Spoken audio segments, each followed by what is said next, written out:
Imagine having a messy pile of thousands of customer records with no organization.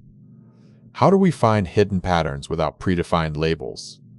Let's discover how clustering algorithms automatically group similar data together to reveal the true structure of information. Cluster analysis is a powerful exploratory technique that partitions a set of objects into groups called clusters. Unlike supervised learning where we know the answer, here we group items so that those within the same cluster exhibit greater similarity to each other than they do to items in different clusters. The core mechanism relies on a specific definition of similarity defined by the analyst.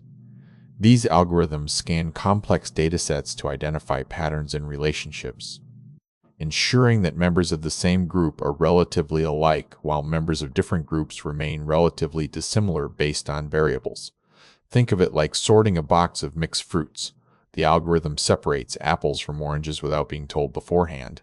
This unsupervised approach allows researchers to gain critical insights into the underlying structure of their data, revealing natural groupings that were previously invisible. One of the most impactful applications is in e-commerce for customer segmentation. By clustering user behavior and preferences, businesses can enable personalized recommendations, significantly improving the user experience and driving sales through targeted strategies tailored to each specific group.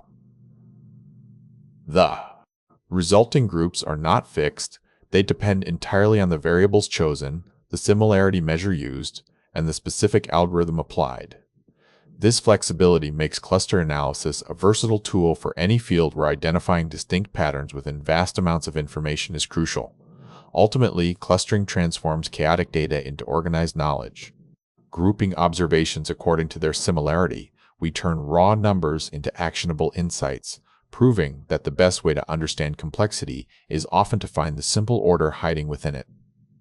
Now you know how data finds its own family. Did this change how you see big data analytics?